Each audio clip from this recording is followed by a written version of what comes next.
Okay, question number 8, 7 और 8 दोनों same है, तो ये भी आपका फायर क्वेश्चन में जाता है। ठीक है, ये भी फायर है, राइट? ये भी क्या है? फायर है। नहीं, ये वाइल्ड फायर है क्योंकि बहुत बार आया वो question, that's why it is wild fire. It is a wild fire question. ये झुकेगा नहीं, आएगा ही। ठीक है, चलो अब क्वेश्चन समझते हैं कहता कैसे। हम वैसे ही है। अच्छा, आपने देखा होगा चौराहा देखा है? चौराहे पे एक मूर्ति रखी होती है, तो जो मूर्ति रखी हुई है उसके नीचे वाले बेस को बोलते हैं पैडिस्टल। क्या बोलते हैं? हिंदी में पैडिस्टल बोलते हैं, इंग्लिश में पैडिस्टल बोलते हैं। उसके ऊपर मूर्ति रखी जाती है, तो ऐसे ही एक पैडिस्टल पर मूर्ति रखी गई है।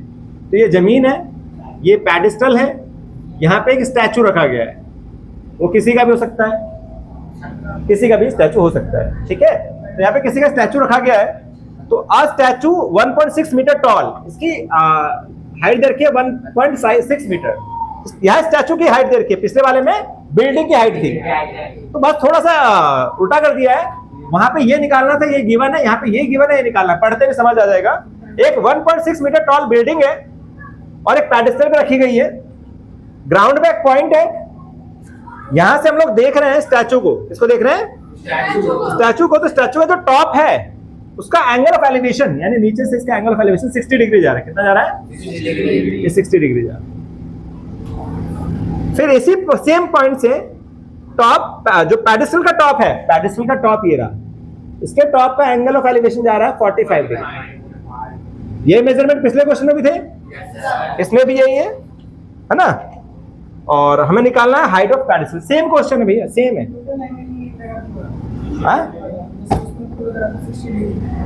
पूरा नहीं, इसमें 60 तो है पूरा, ये 45 है। सेम वही है, बस उसमें मैंने आगे डाल दिया था, इसमें पीछे डाल दिया था, चीज वही है। ये पूरा ही देखो ना, पूरा एंगल है 60, ये 45। बड़े पहले क्या करना है? नामकरण बिना पंडित के। ए बी क्या है? स्टैचू। बी सी क्या है? पैडिस्टल। डी क्या है? पॉइंट। तो लिखना है here A B stands for, A B stands for the statue, for the statue and मूर्ति। BC stands for pedestal and D is the point on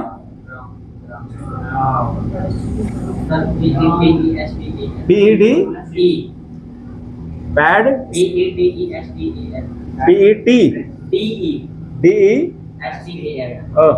pedestal। चलो अभी और क्या समझा रहा था मैं? जिससे मूर्ति रखी जाती है उसके नीचे का जो बेस होता है उसे पैडिस्टल कहा जाता है। ठीक है, हिंदी में भी पैडिस्टल ही बोलते हैं।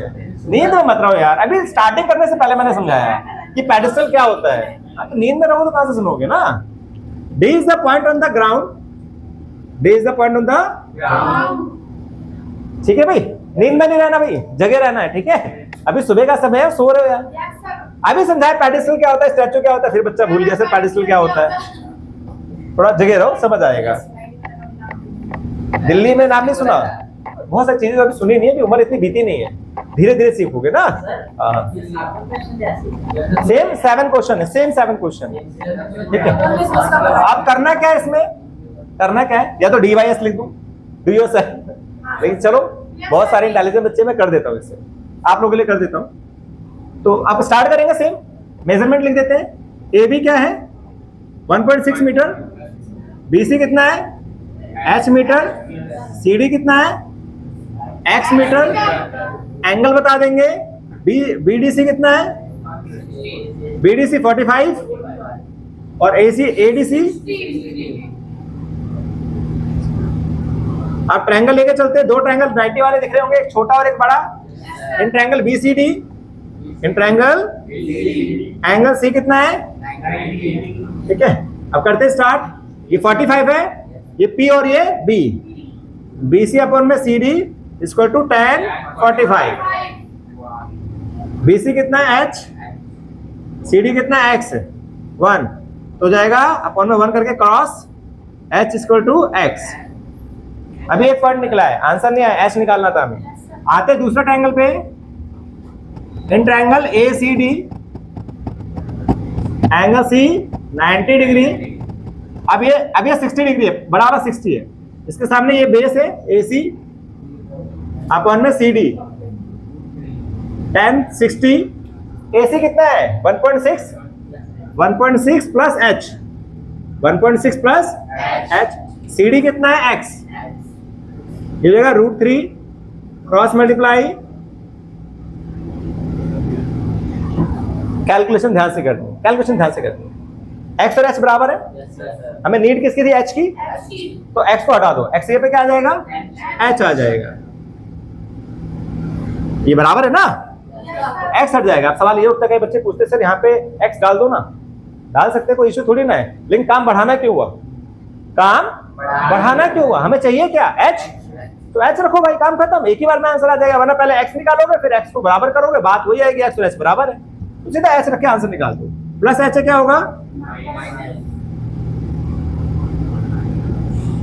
h कॉमन ले, अंदर क्या बचा √3 माइनस √3, अब ये मल्टीप्लाई करा के क्या होगा डिवाइड। अब इसको देख के फिर वही कुछ याद आ रहा है क्या, क्या याद आ रहा है, वेरी गुड। अरे आप यार मेरे साथ रह रहे ना, तुम लोग भी थोड़े थोड़े इंटेलिजेंट होते जा रहे हैं, शाबाश, गुड। अब चीजें याद आने लगी, अब रहने लगी है, पहले याद नहीं रहती थी, अब जब से याद दिलाने लगा तब से चीजें याद आने लगी है, नहीं तो यहाँ करेंगे रैशनलाइज, क्या करेंगे, कैसे करते हैं, माइनस का साइन है, प्लस करके ऊपर नीचे मल्टीप्लाई,